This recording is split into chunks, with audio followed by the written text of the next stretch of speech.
Adapted from The Beginner's American History, Columbus, by D. H. Montgomery. What happened after they had been at sea many days? For more than 30 days, the three ships kept on their way toward the west. To the crew, every day seemed like a year.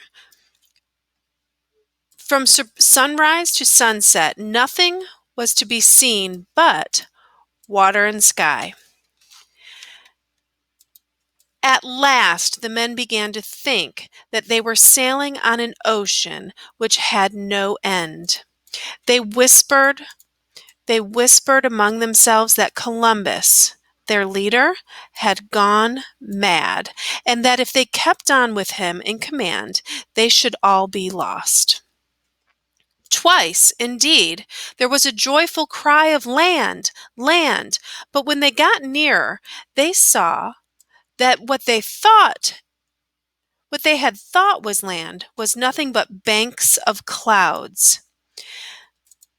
Then some of the sailors said, "Let us go to the admiral and tell him that we must turn back." But when the crew went to Columbus and told him that they would go no further, he became angry. He sternly ordered them to their work, stating that whatever might happen, he would not give up the voyage. Signs of land. The very next day, there were signs of land that gave courage to even the most cowardly of the crew. The men had already noticed great flocks of land birds flying toward the west, as if to guide them.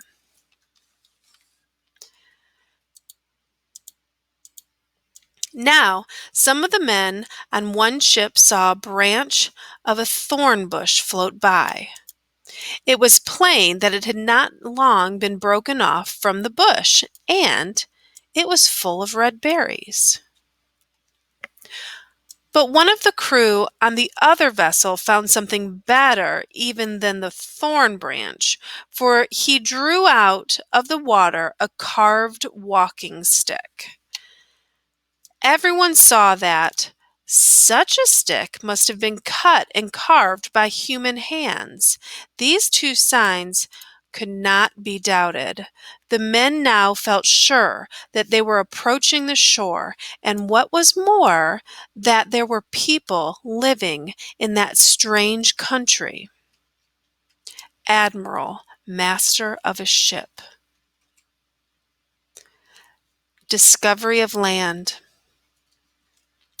That evening Columbus begged his crew to keep a sharp lookout, and he promised a nice coat to the one who should first see land. Everyone was excited, and no man closed his eyes in sleep that night. Columbus himself stood on a high part of his ship, looking steadily toward the west. About 10 o'clock, he saw a moving light. It seemed like a torch carried in a man's hand. He called to a companion and asked him if he could see anything of the kind. Yes, he too plainly saw the moving light, but presently it disappeared. 2 hours after midnight, a cannon was fired from the lead ship. It was the glad signal that the long-looked-for land was actually in sight.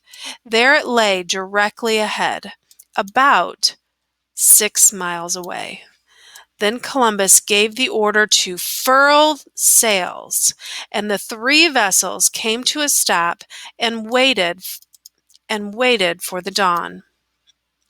When the sun rose on Friday, October 12th, 1492, Columbus saw a beautiful island with many trees growing on it. That was his first sight of the New World.